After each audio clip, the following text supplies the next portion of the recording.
Dans de nombreux contes européens anciens, le moulin se situe entre la nature sauvage et la maison, ce qui en fait un puissant symbole de risque et de survie. Je te rendrai riche si tu me promets ce qui se cache derrière ton moulin.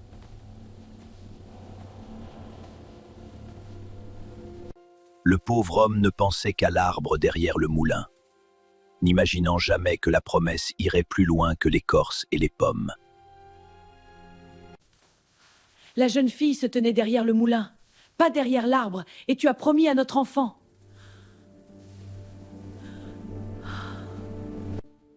Dans le folklore ancien, des mains propres symbolisaient souvent l'innocence, où l'on croyait que la pureté protégeait l'âme plus fortement que l'armure.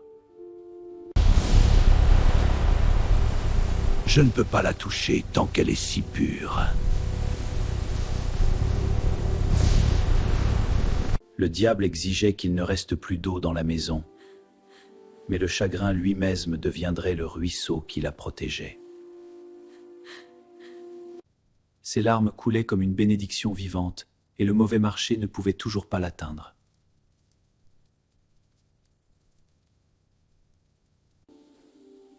Père, s'il le faut, fais-le, et que Dieu nous pardonne à tous.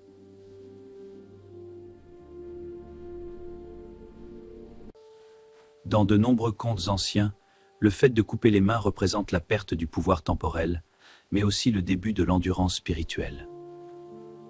Le père n'a pas pu guérir ce qu'il avait fait, mais la gentillesse persistait dans la façon dont il l'avait préparé au voyage.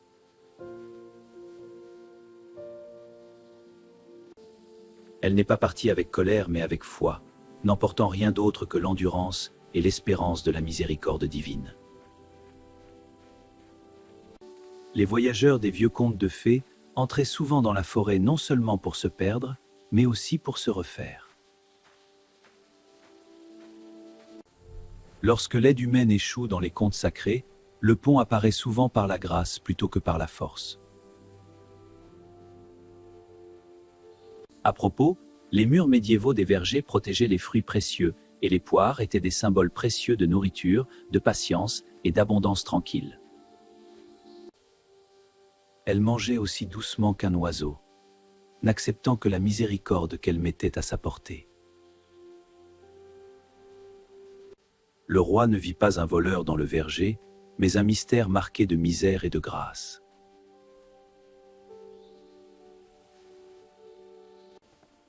Êtes-vous un esprit ou une jeune fille affligée envoyée ici par le ciel?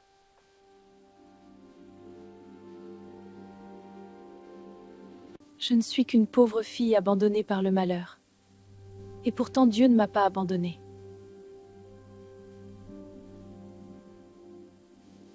À propos, les jardins des palais dans les récits médiévaux représentent souvent une grâce ordonnée, en contraste avec les forêts sauvages, où commence l'exil.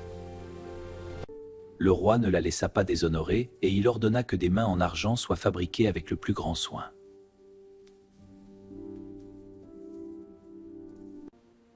Vous serez honoré ici, et aucune blessure ne vous rendra moins aimé.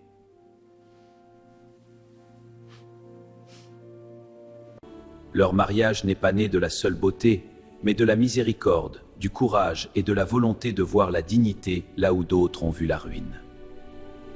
D'ailleurs, l'argent était souvent associé à la pureté et à la lune, ce qui en faisait un symbole de protection approprié dans le folklore ancien. Quel que soit le chagrin qui vous a amené ici, laissez la joie prendre maintenant votre nom. Sa foi n'a pas disparu lorsque la fortune a changé dans les contes de fées. Le vrai caractère se mesure à ce qui reste inchangé après la souffrance.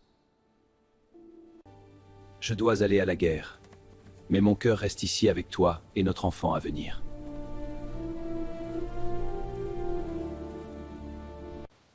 Les voyages les plus longs des contes de fées commencent souvent lorsque l'amour et le danger vont dans des directions opposées. Aie du courage, cher enfant, car cette maison te gardera comme l'une des siennes.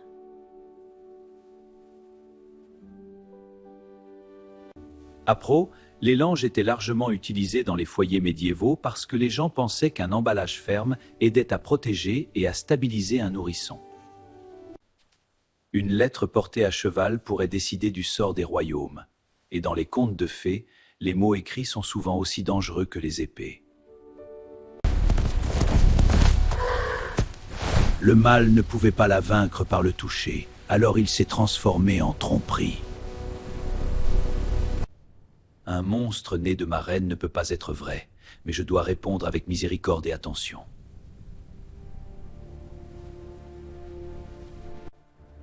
Mère, protégez la reine et l'enfant à tout prix. À propos, les sceaux de cire étaient cruciaux dans la communication médiévale, car un sceau brisé ou altéré pouvait révéler une trahison ou une falsification.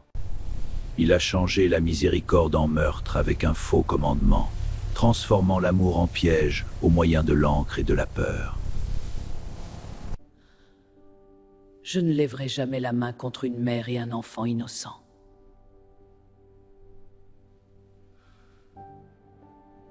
Pour sauver les vivants, elle a eu recours à une amère tromperie, prouvant que la miséricorde dans les contes de fées revêt parfois le visage d'une douloureuse nécessité.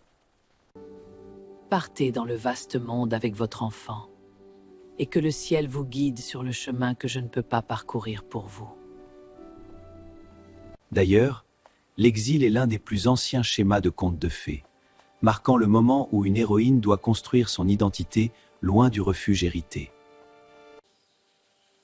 Plus elle s'enfonçait dans le désert, plus le monde semblait se demander si l'espoir pouvait survivre à la faim et à la peur. Les aides divines dans les vieux contes arrivent rarement avec du bruit. Ils entrent tranquillement, rétablissant la direction avant que la force ne revienne.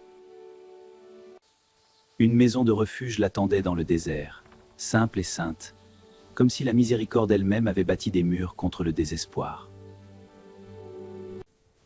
Reposez-vous ici sans crainte, car vous et votre enfant êtes sous la protection divine. À propos, les chants de berceau et les rituels de bercement apparaissent dans de nombreuses traditions populaires, car le rythme était censé calmer à la fois l'enfant et l'esprit. Les saisons ont commencé à guérir ce que la violence avait brisé, enseignant la patience, un lever de soleil à la fois.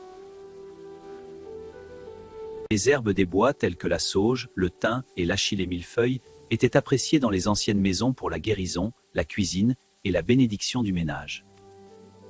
Chaque épreuve lui avait appris à regarder vers le haut avant de regarder vers l'extérieur.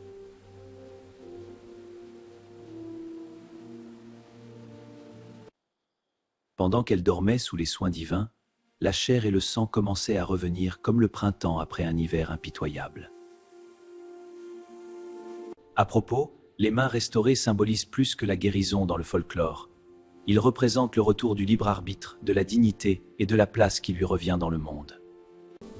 Le temps avait transformé l'exil en un foyer caché où l'innocence pouvait grandir indemne. Plantez doucement, mon fils, car ce qui est enraciné avec soin devient fort et bon. Les gardiens des contes de fées sacrés ne sont souvent visibles que dans les moments de calme, lorsque la peur est suffisamment silencieuse pour que la grâce soit visible. Le travail d'aiguille dans les vieux ménages n'était pas seulement un travail pratique, mais aussi un signe de patience, d'attention et de résilience domestique. Mère, mon père nous trouvera-t-il un jour dans cette maison forestière cachée ?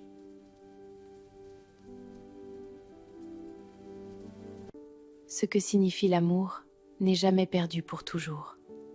Et Dieu connaît le chemin qui sépare les vrais cœurs. La victoire ne signifiait pas grand-chose pour lui, car l'absence peut durer plus longtemps que la bataille, bien après que les trompettes se soient tues. Ta femme et ton enfant n'étaient pas morts, mon fils, car je les ai renvoyés pour les sauver d'un mauvais commandement. La vérité n'est pas apparue à travers la bataille, mais à travers une lecture attentive, preuve que le mal s'était caché dans le langage. Je fouillerai chaque route et chaque forêt jusqu'à ce que je retrouve ma femme et mon enfant, sinon je mourrai en pèlerin en chemin. À propos, les vêtements de pèlerinage médiévaux témoignaient de l'humilité, montrant que le voyageur recherchait la grâce plutôt que le statut. Il a cherché là où les routes ont disparu sous les intempéries, parce que le chagrin donne du courage aux pieds que le confort ne bougerait jamais. Avez-vous vu une femme voyager avec un enfant, caché peut-être par le chagrin et par le ciel? De nombreuses routes donnaient lieu à des rumeurs, mais aucune ne donnait de certitude, et ainsi les recherches se poursuivirent année après année. D'ailleurs, les tissus brodés étaient souvent de précieux souvenirs de famille, porteurs de mémoire, de statut et d'affection au cours de longues séparations. 7 années passèrent et un amour inébranlable fit du roi une légende de dévotion errante. La compassion n'a pas retardé sa recherche, cela l'approfondissait, car la souffrance lui avait appris à reconnaître ceux qui avaient faim et ceux qui étaient perdus. Dans la narration sacrée, le moindre signe peut réorienter tout un destin lorsque le cœur est prêt à le comprendre. À propos, les forêts anciennes du folklore européen servent souvent de seuil où le monde humain rencontre le divin et l'inconnu. Mangez, reposez-vous et suivez-moi, car ceux que vous cherchez sont proches.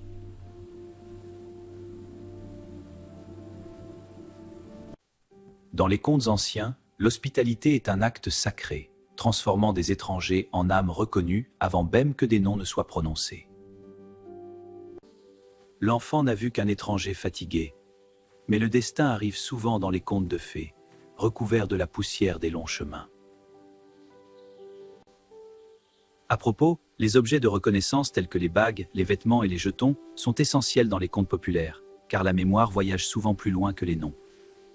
Elle savait avant même qu'un mot ne soit prononcé, que le pèlerin fatigué sous l'arbre était son mari.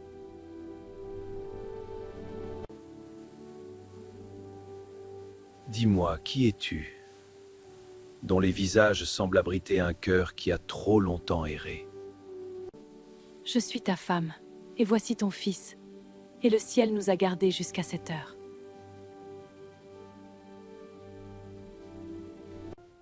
La preuve de souffrance et la preuve de guérison reposaient ensemble, montrant comment la grâce avait achevé ce que la compassion avait commencé.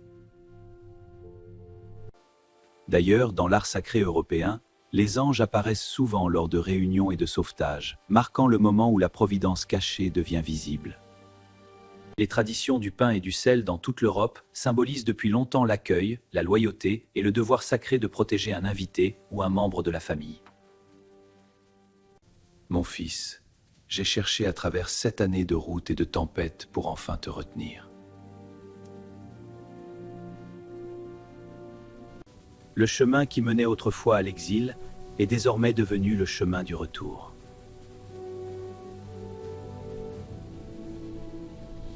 La nouvelle de leur retour se répandit devant eux comme un lever de soleil sur la pierre.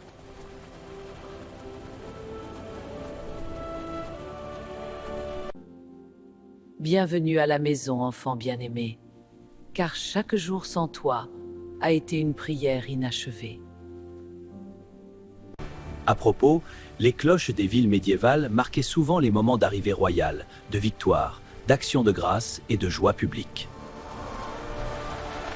Leur premier acte après leur retour a été la gratitude, car le sauvetage est plus profond lorsqu'il est reconnu comme un cadeau.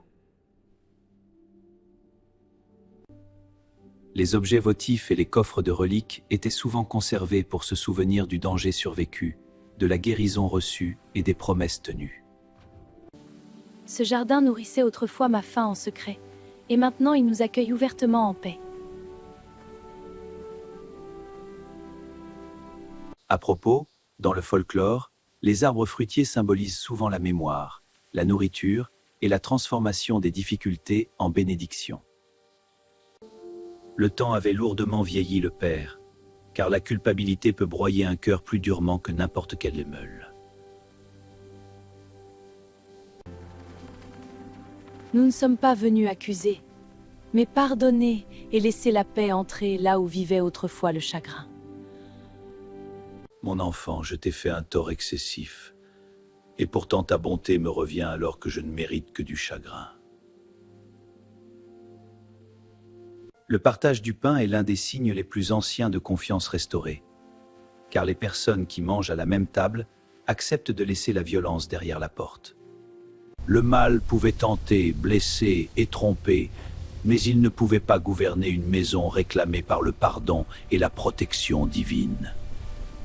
À propos, la lumière céleste vainquant l'ombre est l'un des symboles visuels les plus anciens des récits sacrés, représentant la vérité surmontant la méchanceté cachée. La joie est revenue dans le royaume non pas sous la forme d'un rire insouciant, mais sous la forme d'une paix durement gagnée, partagée par tous. Laissez vos mains construire la bonté dans le monde. Car ce que nous faisons avec soin peut guérir la peur qui s'est brisée une fois. Les enfants des contes de fées transforment souvent les symboles de la douleur familiale en jouets de paix, prouvant que la guérison peut remodeler la mémoire elle-même. Souvenons-nous tous que la vérité est revenue avec ma reine et mon fils, et qu'aucune fausse parole ne ternira plus leur honneur. Lorsque les fausses lettres se sont transformées en cendres, le tribunal a libéré la dernière trace visible de la tromperie du diable et a fait place à une mémoire honnête. Ce qui a commencé dans la pauvreté, la peur et la trahison s'est terminé dans un foyer rendu fort par la miséricorde, la foi et un amour inébranlable. D'ailleurs, les contes de fées perdurent parce qu'ils donnent une forme visible à des vérités invisibles. L'innocence peut survivre à la violence, l'amour peut surmonter le désespoir, et la grâce peut restaurer ce qui semble perdu à jamais.